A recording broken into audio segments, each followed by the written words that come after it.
The following podcast is brought to you exclusively by the Rad Rob Radio Network. Fuck these bitch ass Mars. Fuck these bitch ass Mars. Fuck these bitch ass Mars. Fuck these bitch ass Mars. Fuck these bitch ass Mars. Fuck these bitch ass Mars. Fuck these bitch ass Mars. Fuck these bitch ass Mars. They ain't got no life. Hey guys, welcome back to the Dork Side of the Ring. This is episode number 7, which Hughesley aptly named it Twat Hardy.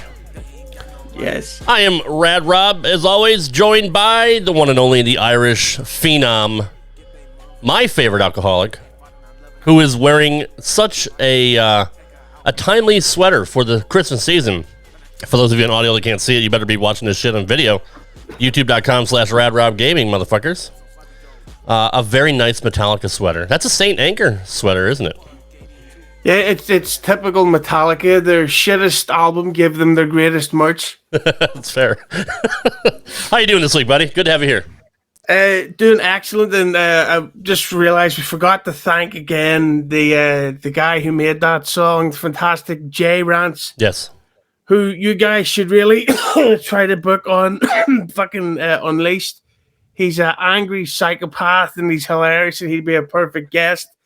And if you hear the cough, I'm getting over a mild head cold. It's not the sea. Okay. I'm glad you don't have cancer. So, yeah, Jay Rance should be on the show, and it would be one more black person we have on than AEW does. Well, no. They had that guy, Max Caster, who they then suspended because of something he said in a promo. Like I said, one more black guy on TV than AEW has. We're also joined by a very special guest. He is a two-time guest, first ever two-time. Well, he's the only guest we've ever had on the show. From Brad Shepard Unleashed, the award-winning podcast on Hameen Media Group. It is the one and only aforementioned Brad Shepard. Good morning, sir. My mama told me I was special. By the way, what are the chances that you were able to pick the name Brad Shepard Unleashed for a podcast, and your name also happens to be Brad Shepard? What are the odds? Chances? Yeah, right. Yeah, that worked out really well. Do you ever think about that? No, but I get a lot of tweets where it's like, "Oh, but he's unleashed." Goddamn right. Goddamn right, I am. And it's a genuinely good show, and I have to say that I did not know you were in the police service. That story was quite interesting. Much better than John Wangland or Chris Martin's 4-hour-long shit show of shark sandwiches, as I like to call it. Yeah. That really gets my go. They're still doing shows, by the way. Thank God. To no viewer. God. Yeah, I mean, it's endless entertainment for everybody. And it's the Christmas season, so it is the gift that keeps on giving. Brad, let's just put the show over real quick here. It's a concept that you came up with, and you sought me out because I am the world's greatest producer, even better than Joe Feeney. And you're like, I want to do this project with you. You're the perfect guy for the job. And let everybody know what we do on that show. Yeah, Rob, so I really appreciate it. I mean, everybody hates me, so Rob was the only option. It's true. That's fair. It's kind of, well, I'm not going to work with you. No, Rob is fantastic. There's nobody more that I trusted to do this, for sure. Every Thursday, we have a new episode. You can find it on your favorite podcast app on Hameen Media Group. And I'm unleashed. I just give you real talk about professional wrestling and other relevant topics outside of the wrestling space. So definitely make sure to subscribe to Hameen Media Group and check me out. I'm on Twitter at It's Brad Shepard. That's SHEPARD. Which Fucking nobody stop can misspelling my name. Yeah, nobody can spell it. I mean, even with the nobody hashtags. can spell it right. I have to hashtag like 3 different versions just so people can see it. Jesus. If you want to be triggered by my tweets or have a laugh, at It's Brad Shepard. Yeah, absolutely worth the follow. Only put 1 E in his name and 2 E's in my hand. Haha. A little joke about my drug addiction. Let's see what you did there. Well, by the way, it's 3 o'clock where you are, Hughesley? 2 o'clock? Yeah. So it's only 9 a.m. here Central, but I'm drinking with you. So I got my bottle of Kahlua, and we're good to go. So cheers. Cheers. I have an empty glass of water. Oh, you. Oh, wow. Do you want to know why? You fuck. Are you ready to put your jealous hat on, Brad? Yes. What about you, Rob? I mean, I Jealous? already have it on right here. Tomorrow, I'm going to see Fozzie. So Are you're you becoming a Judas in your mind? It's exactly. I can already predict that there's going to be an AE dub chant, which will make the band feel fucking humiliated. I'm going to get so fucking hammered tomorrow, like Scott Hall while he's on the air in 1999 levels of drunken. Well, to be fair, if I was going to listen to Fozzy, I would be hammered too. Yeah, that's true. So I guess you're kind of saving up all your energy for tomorrow. That's why you're not drinking today, right? Yeah, the only thing that'll ever make me quit drinking is the beer shits. That's fair. And I cannot put myself through it 2 days in a row. Well, just drink liquor. Liquor in the front, poker in the back. Get it? Or No, I don't get it. I just want to say, Rob had a colonoscopy recently. That's right. When you talk about the shits, the beer shits, I mean, I think this is much worse. Rob, you talked about your colonoscopy on, sorry, I have to get this cheap plug-in, Brad Shepard Unleashed. But Rob, you talked about shitting so much that it was painful to wipe. Yes. And so when we talk about that, I just want you to kind of relive your experience here on the Dork side of the ring. Well, just, to give it some context, I mean, he usually does talk about the beer shits quite often, which, look, I'm not saying that it's not a real thing, Some people are suffering from it. Some people are dying from it. I never said the beer shits weren't a real thing, but only, it's a 2% mortality rate. So, I mean, but look, colonoscopy shits, or prepping for the colonoscopy is so much worse than that. It's you could call it a new variant of beer shits, I guess. But you're just shitting so much, and you have to go so often, and it's completely liquid. So I mean, it's a little bit easier to clean up, but just the act of wiping your ass about 50 times throughout the night is not fun. So I wouldn't wish the beer shits on anybody, or the colonoscopy shits, or any of those variants, or things you want to talk about. Now, Rob, I have to ask real quick. You say 2% rate of death. Right. So it's more deadly than the C word. Yeah. I mean, dehydration is a real thing, right? I mean, it's, Yeah. It's absolutely. It's taking a lot of people out. It's a silent killer. We should all take action against that. But I'm going to sort of tag on to Brad's comment. But so what do you think then of the beer and pizza community? Because that's two evils that they choose to mix. And that's like a whole other level of shits. True. True. Which is what I discovered when I used to live up in the Northeast in the United States. Beer and pizza obviously do not mix. But I will tell you this. There's something worse down south. It's called Nashville hot chicken. It's a burning ring of fire. And if you mix beer with that, you're never getting off the throne. That's it. You might as well just take your own life. Does it burn a fiery flame? It does. In your ass? Yeah, pretty much. So you have to keep a fire extinguisher handy whenever you go through that. Usually, if you ever come here to Nashville, I'll definitely treat you to that. And that'll be your last thing you ever do on the earth. So. I would the chances of me coming to Nashville are the same as me French kissing. Fuck! I can't think of the fucking bollocks. I was so ready for that, and you blew it. Yeah. So you're not drinking, so you're not funny. That's fair, right? It's the same chance as you French kissing Nia Jax, or I'm sorry, she goes by Lena. What's her name? Lena. There ain't nothing Lena on her. Am I right? Lena, whatever the fuck. It's the same chance as you kissing her. Is that fair? I've got to be honest. She wouldn't be at the bottom of my list. At times, I think she's very good looking, but then it's also, as we talk about, I think she would probably smell like what a leftover beef sandwich looks like. Oh, I think she always looks like she would have a lot of deodorant. Now, who'd you rather make out with? Nia Snacks or Denise Salcedo? Ooh. Well, I only know one of them because, and I wouldn't want to go near anyone who's had a mouthful of Sean Ross Sapp's cum. That's fair. Moving on to the topic of the day. I don't know how to segue from that. We are talking about Matt Hardy, especially his run in AEW. But before we get to that, I'm going to just give a little background of what Matt Hardy did before that. He went through a lot of tables. He got hit by a lot of chairs and climbed up some ladders. But no, he left on what I thought was a good note on WWE. He put in a good, solid month of a program with Randy Orton, which I thought was some of Matt's best stuff, to be quite honest. And obviously, he put Randy over on the way out. And then he jumps into AEW as Broken Matt in the pandemic with nobody there. I've got to say, though, that this is something I've noticed that WWE have started to do, and it's really, what's the term, showing their dick. Yeah. Where it used to be that if you were leaving the company, they would bury you as often as possible on every format just to make you look shit before you went elsewhere.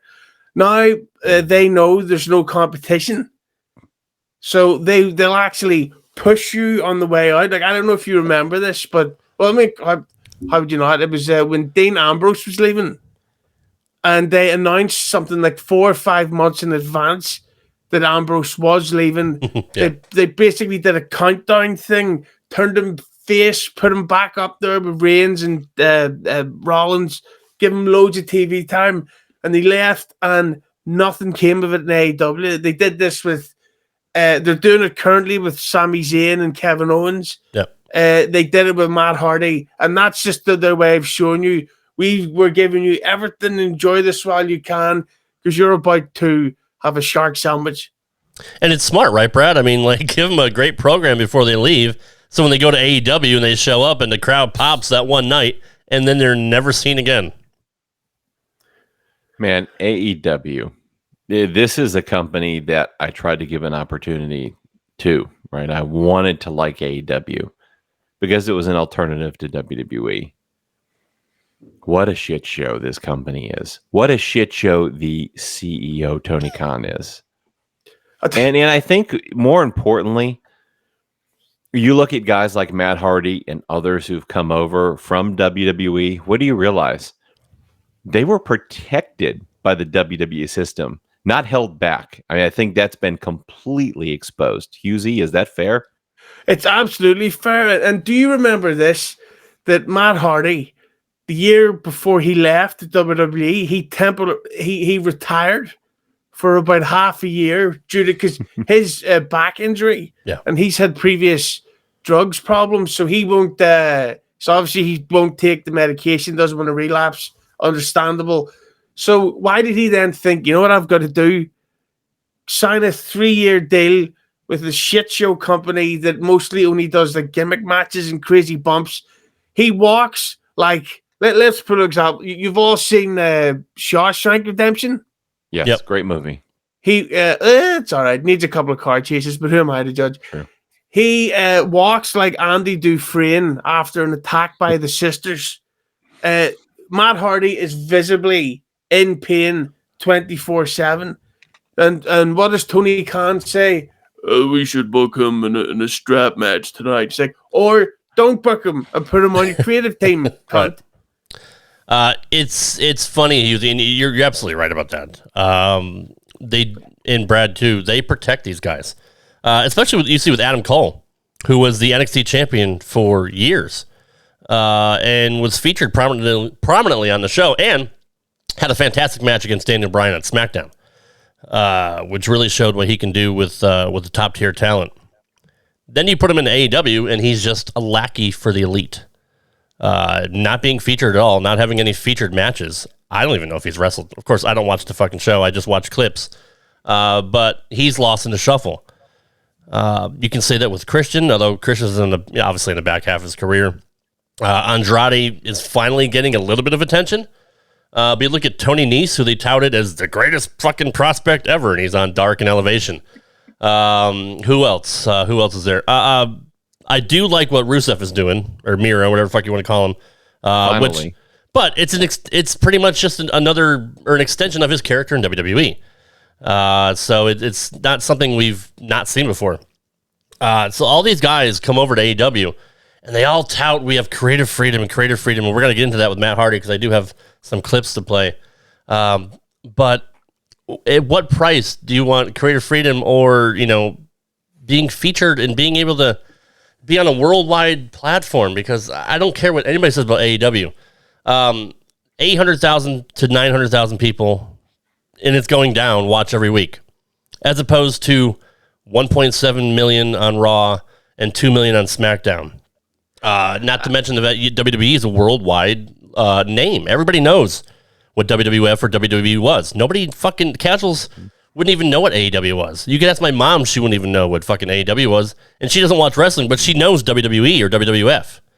Why would you want to go to a place like AEW, Husey? The thing I always have to say is I don't understand why fans always talk about, well, creative freedom is great.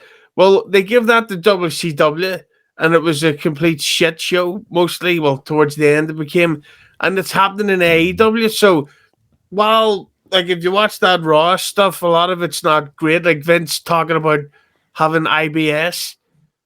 How's that supposed to get anyone over? But then you get fucking this AEW stuff, and Hardy, what came in is broken mat to an empty room, and it was like everything about it was like, who booked this? And he suddenly had the teleportation abilities.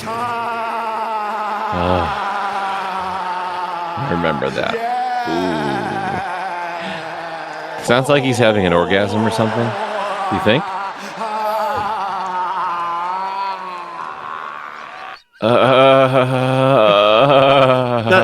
That sounds like me 4 minutes after the page tape first leaked.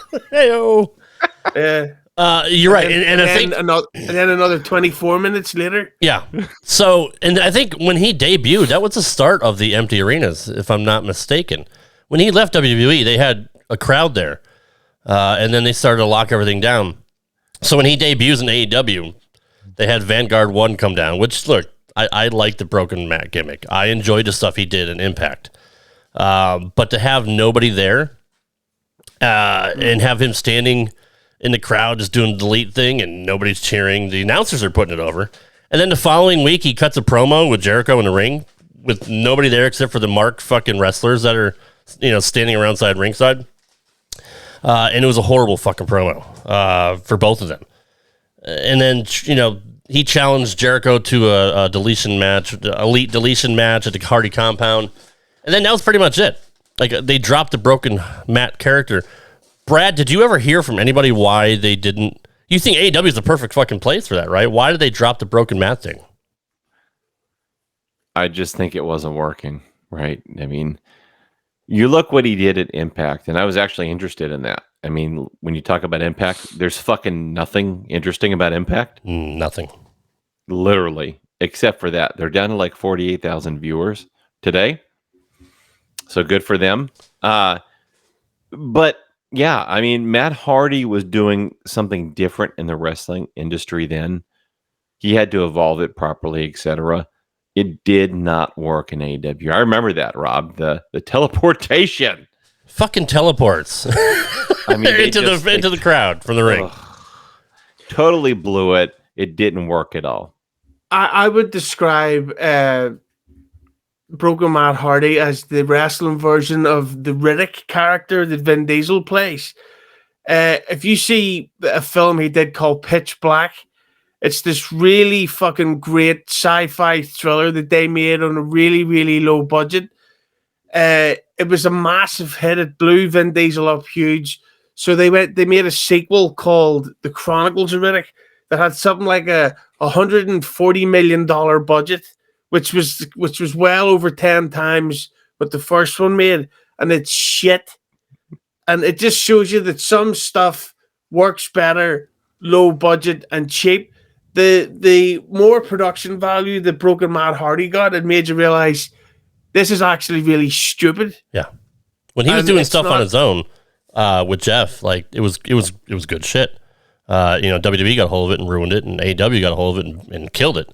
But you're right, Husey. When they were just doing stuff on their own and their own YouTube channel and all that, like it was really good stuff. Like Matt's always been ahead of the curve when it comes to YouTube and social media.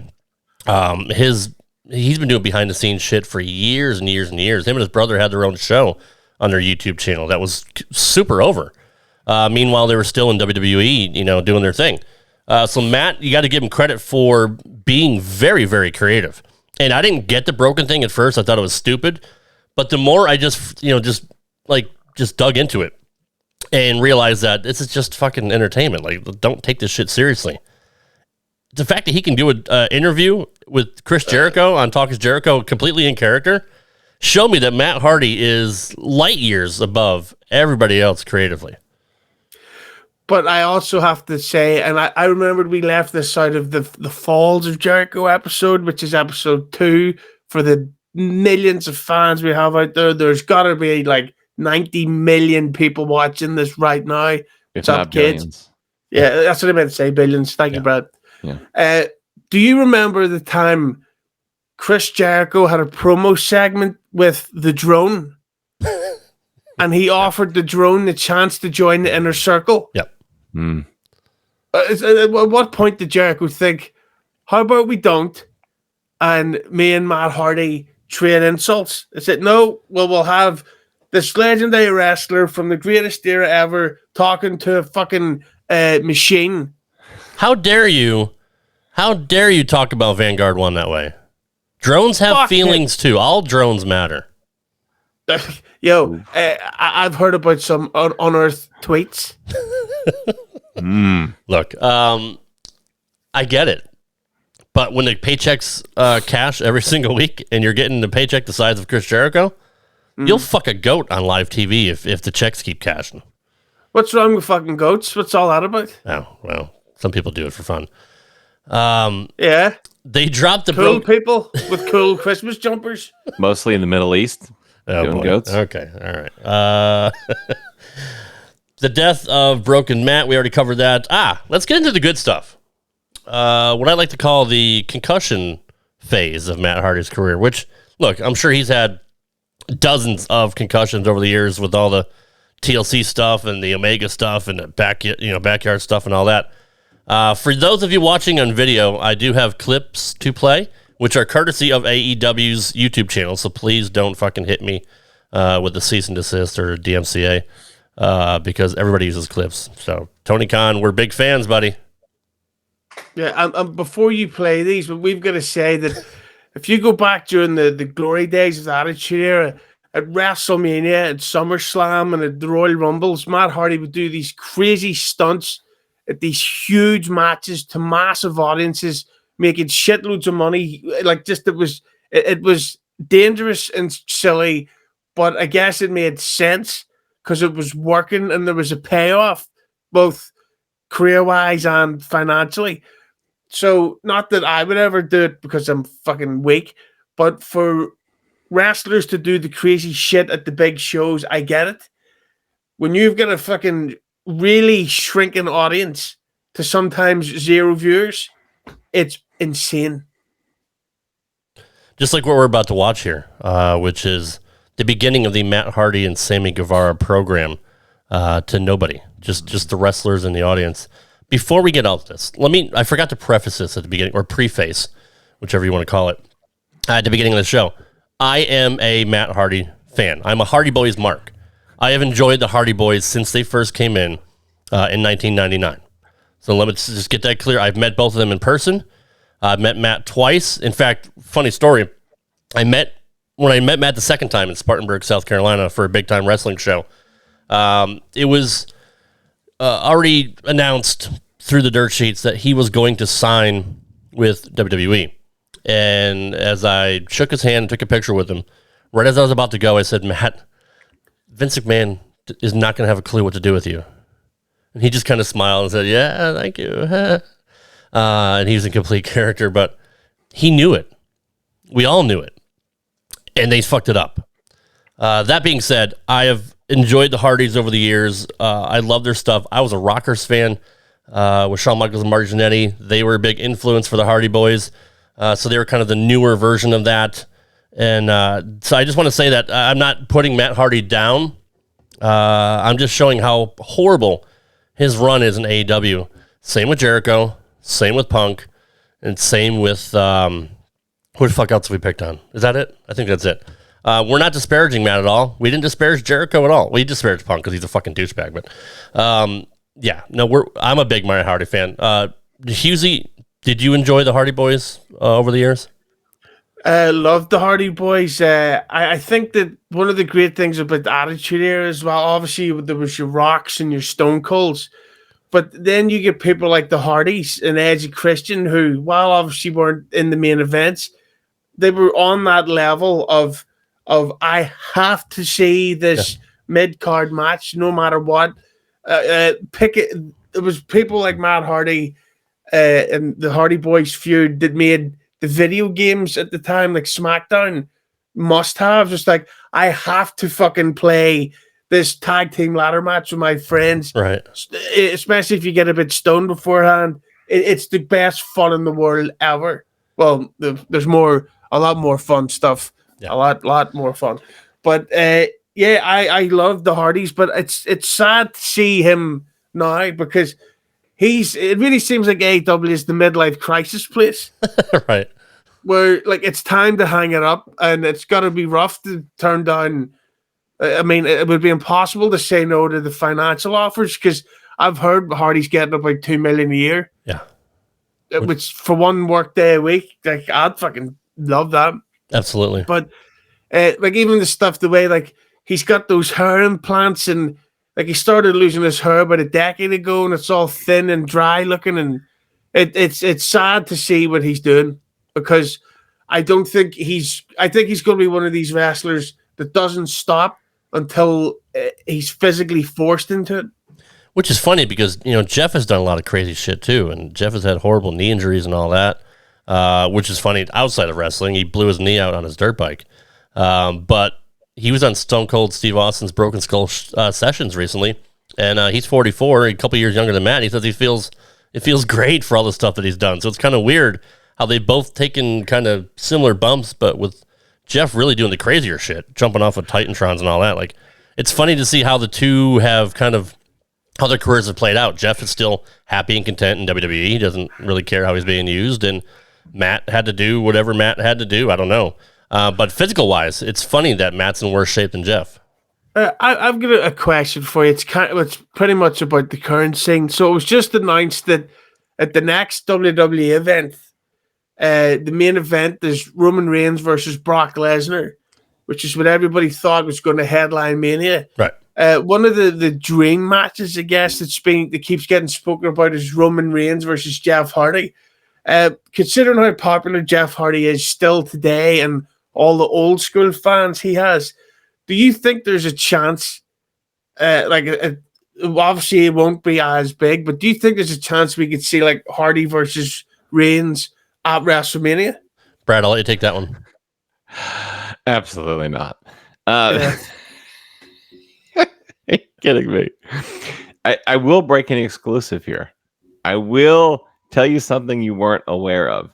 I had a brief conversation with Rebby Hardy in 2019, privately. It was very interesting. And I'll tell you, I received an email from a wrestling fan that said,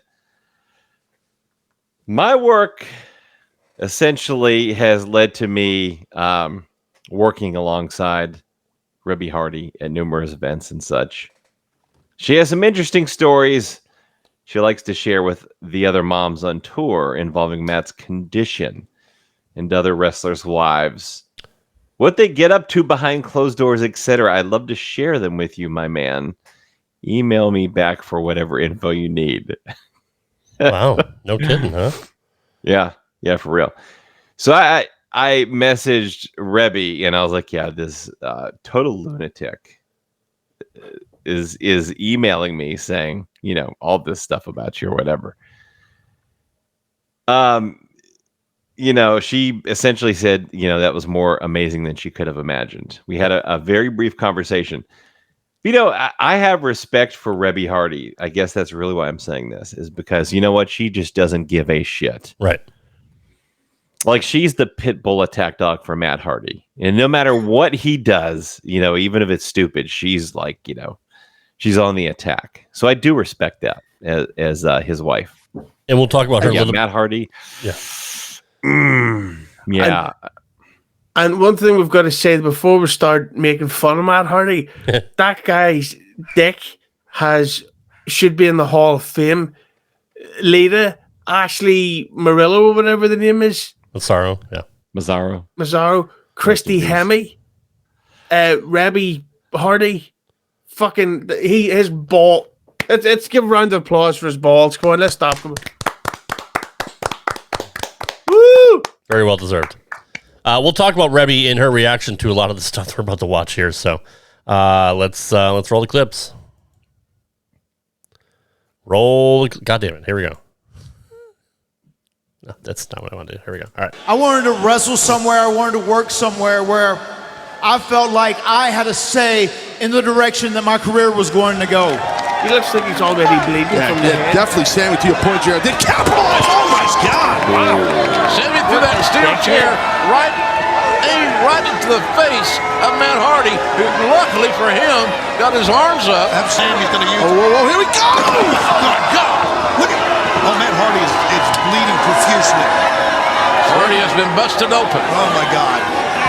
From ringside, this just in, Matt Hardy has been busted open at the hands of Sammy Guevara, and that after he threw that steel chair directly into the face of Matt Hardy. I knew one of those legs caught him, and God, it's bad. It's real bad. Look at the blood is all over Sammy as well. That's enough. That is enough. Luckily for him, got his arms up. Luckily for him, got his arms up. Luckily for him, got his arms up. The side effect on that. Oh my God! Yeah. Oh, but Guevara! Oh! Both men down. The only thing that broke their fall was the concrete floor. Okay, Matt's out. Matt, He's out. the back of his head struck the. His head's Back gone of Matt's purple. head, bounced Oh off my the God! concrete floor there. I don't know if he can continue here, guys. And Aubrey Look put at the that. X up. I mean, to stop, to get somebody out there. I can't believe And he then she counts. One shoulder, one elbow referee. there. Yeah. I can't believe what I'm seeing. That he can get up after his head went splat on that concrete. That's that will to win. And- The Hardy spirit is Hardy up to indomitable. his feet.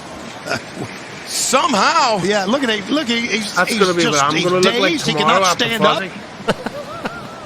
Very scary here. Yeah, it is. Having to drag Matt because he can't even walk.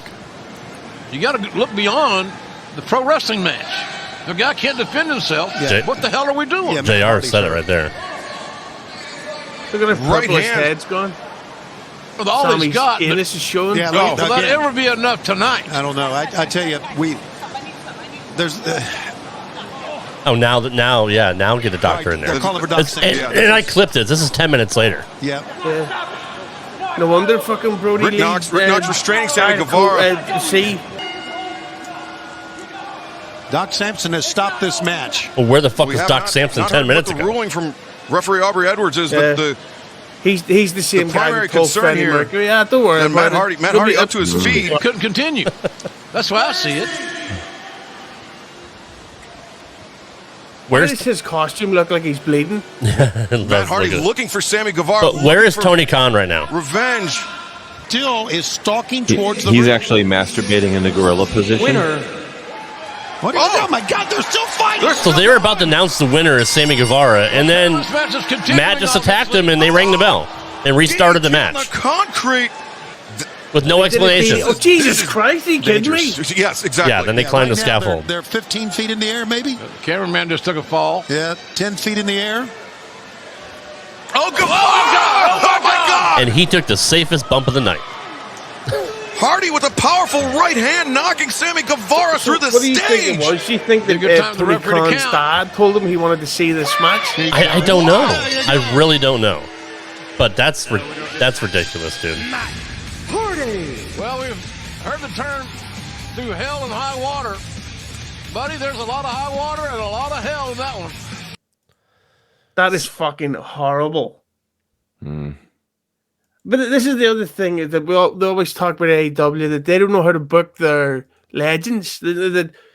What the fuck is Matt Hardy doing wrestling Sammy Guevara and beating him? Yeah, exactly. It's fucking. I hadn't seen the second one. Sorry, the first one before. Well, I'm no wrestling expert, and I know you both think that I am. I thought you were. I'm not. I thought you were. I'm not The Rock. I'm sorry, but how the fuck does Sammy Guevara not know when a chair isn't closed? Like He didn't have a performance center. Yeah. I had to play that like JR saying, good thing he got his hands up, because he clearly did not. He got hit square in the fucking head with that. And then took a fucking, let Sammy do this 650 on him and fucking, but getting to the match at All In or All Out, whatever fucking pay-per-view it was, with taking that bump off the fucking scaffold thing, and Matt almost killing himself. Where's Tony Khan, Brad? Why didn't Tony Khan stop that match? Why did they let Matt Hardy just go into business for himself? Why is the finish of that match even that important? It's not. Tony Khan, like I said, was probably, at least a 50% chance masturbating in the gorilla position in 2 minutes from ejaculating. That being said, yeah, absolutely. He should have been stopping that match immediately. Guys, here's a newsflash. The fight is fake. Yeah. If someone is really hurt, stop the fucking match. It's really not that hard. I just don't get it all. I watched that and I cringed, and I felt really bad for Matt. Yeah, I remember there was a whole big media campaign that came out about that, of denials, and Reby Hardy went off on a Twitter rant that night about my fucking husband. Why can't I hear? Why is no one talking? It's unsafe. Then 20 minutes later, he's fine. There's nothing wrong. Jericho said the same. He starts going, and there are no concussions at all. He was perfectly fine. And then what happens on the next Dynamite? Matt Hardy comes out, clearly still fucked up, and they talk about the bump, and he's like, I'm going to take some time off, be with family. Yep. And it came out that he was almost risked a cracked skull. That's how bad the concussion was. And AEW, it's like, just admit that one thing went wrong. Just admit that you guys out of his depth, like say, I don't know, John Wangden starting a podcast network. It's really sad to see what happened to Matt in those two spots right there. That should tell you that maybe it's time to go. You're working with kids that are green. I don't care if Sammy Guevara has been wrestling for 8 years or so. He's a fucking indie darling. He's not ready for prime time. And I've been a proponent of Sammy Guevara. I do like some of his stuff. I think he is talented. I think he has charisma, but he's still not safe in the ring. And to let Sammy do all that stuff to Matt for what?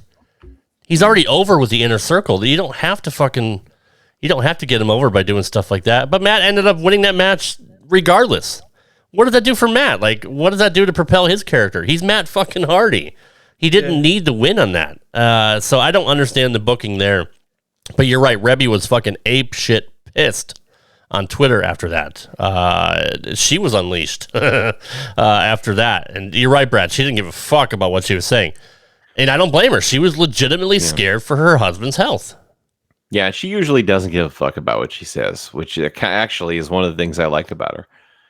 But I had a conversation with Cody Rhodes right before Dynamite started, and Cody handpicked Sammy Guevara to be his opponent, the first on Dynamite. Yep. So Cody Rhodes, I can tell you, just from a private conversation I had with Cody, is a big fan of Sammy Guevara. I mean, he's a good kid. He's funny. I fucking hated him when AEW first started, when Dynamite first started. But then I watched his YouTube channel, and the kid is funny. He has a lot of charisma, and that kind of won me over, with his personality. But then, like I said, you watch stuff like this with Matt and other spots like that, and it's not right. It's not safe. I mean, fuck. Jericho is smart enough to take a safe bump off the top of a goddamn cage, as opposed to super safe bump. Yeah, as opposed to what Matt and Sammy did. It's just. But that's what makes that bump all the extra crazy. It's that. What exactly did they think was going to happen? It was a small table on real concrete from what was that, like 8 or 9 feet? Probably 8 or 9 feet. Yeah, that's fair. Like someone was going to get hurt. They rather one or both was going to get hurt. Sammy Guevara, of course, the guy with the infamous Sasha Banks quotes. Yeah. How quickly people have forgotten about that, right? Oh yeah, but they'll only forget while he works for AEW. If he ever loses, if he ever leaves, people will suddenly remember. Yeah, absolutely right. So fast forward to more recent times. Matt Hardy, like Husey said, you see him walking around, he looks like he's in pain the entire time. He's always been kind of bow-legged, but you could just tell like he does not move fluently in the ring. And he's botching a lot of stuff too. AEW Botches, one of my favorite Twitter accounts to follow. Tremendous work by whoever runs that account.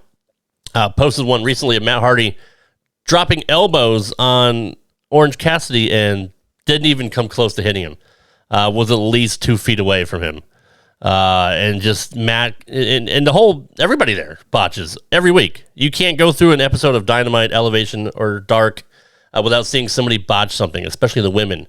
But to see Matt Hardy at this time in his career doing stuff like that is just, it's really sad to see, especially as a fan of his, Husey, that, it's, when is enough enough? Like, I understand the money's great, right? I understand you love wrestling, but he's going to be one of those guys like, like Coco Beware and Greg Valentine working these fucking like bingo halls and indie shows and shit like that. Like, dying in the ring like the wrestler. Like, it could easily happen. Yeah, he's Randy the Ram. And I'd like the Randy the Ram it up, Reby. I think she's a beautiful woman. She'll have no problem with me saying that.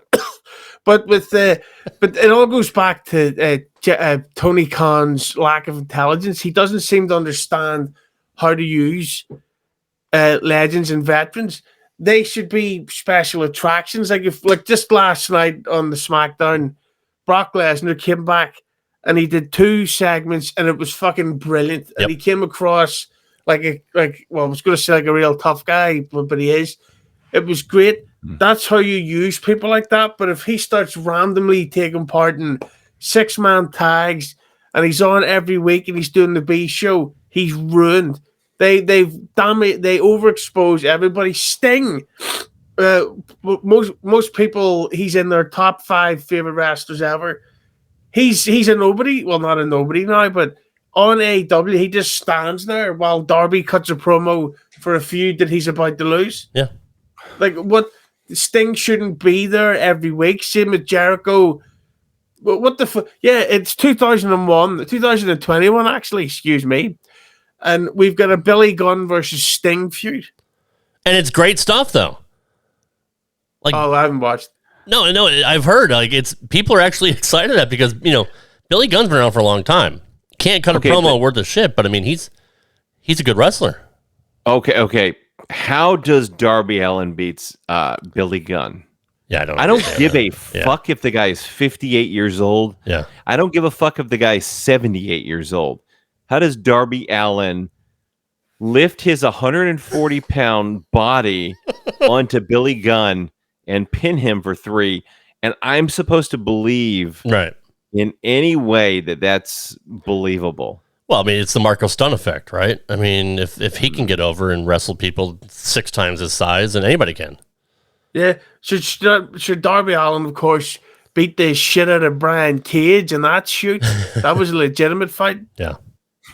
And then people want to use the Rey Mysterio argument. Well, Rey Mysterio's, 5'4", and he's been doing it for how many years?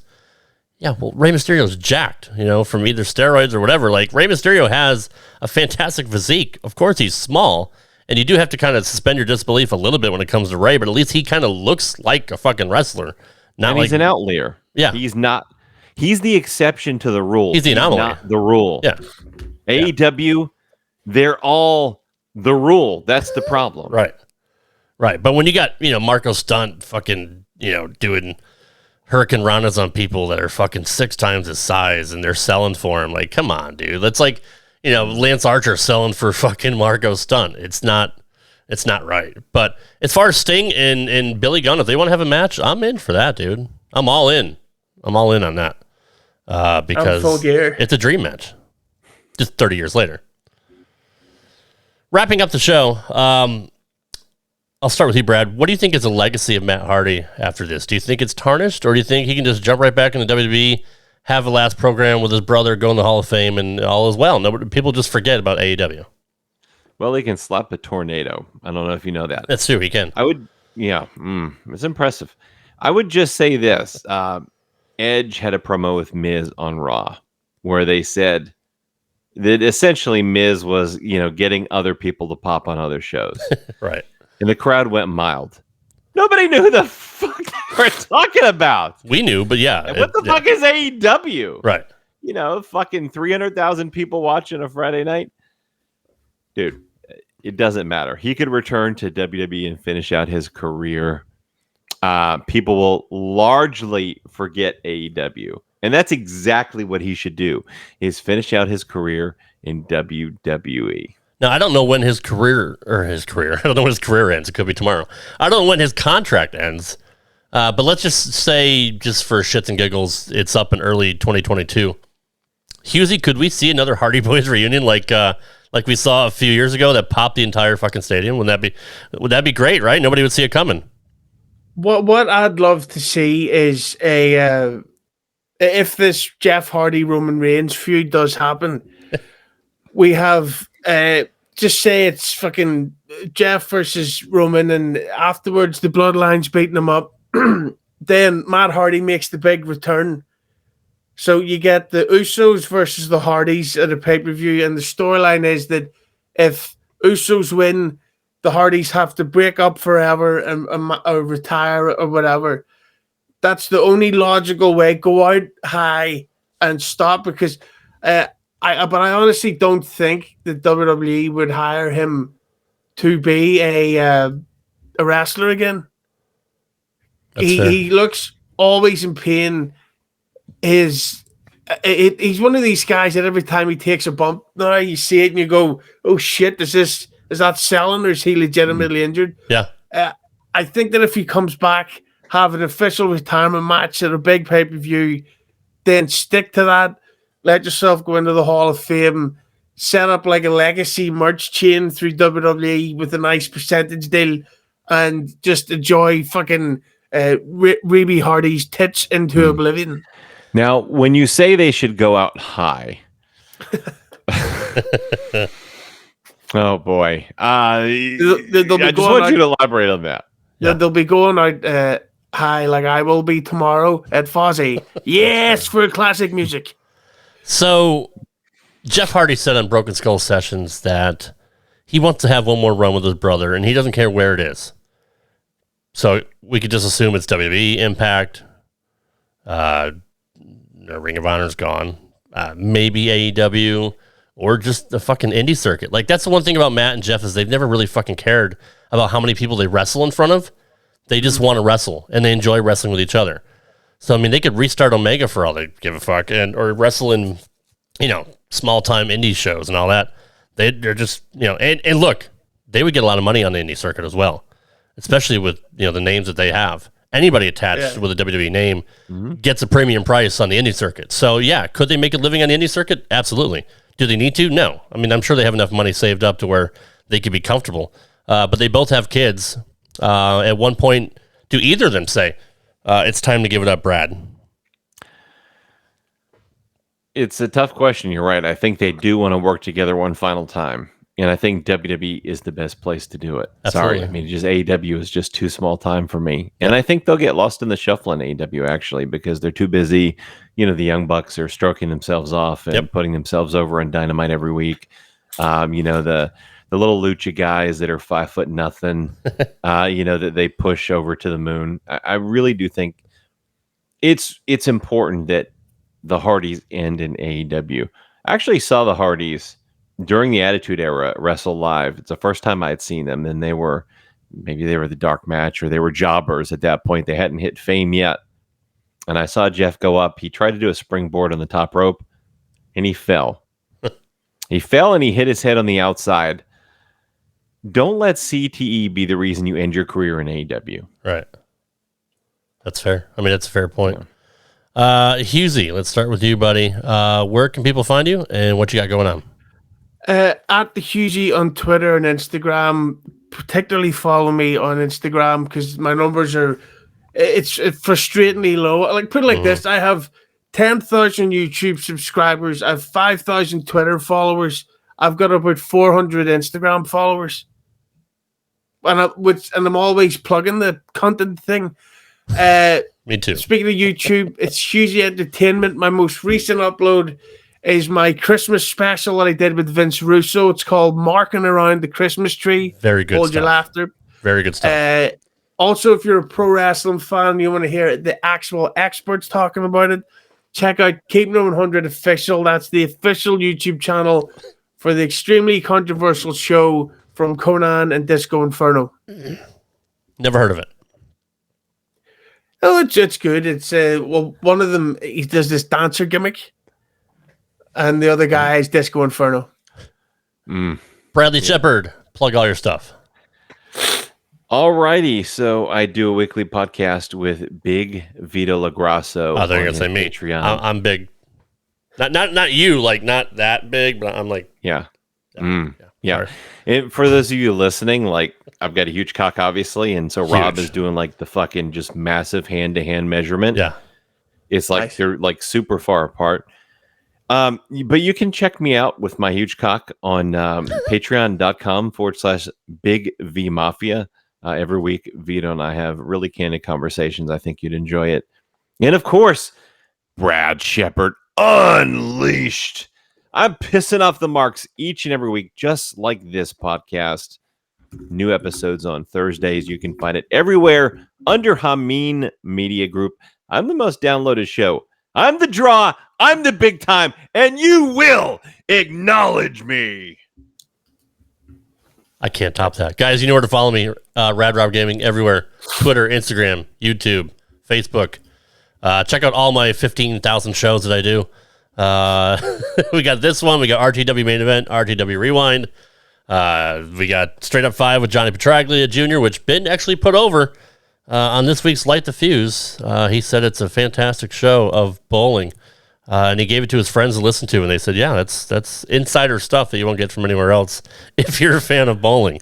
Which is I love that. I have to say that I love that Ocho likes to keep the top secret, but then he referred to Johnny. What's the guy's name? Petraglia. Yeah, he called him Dad.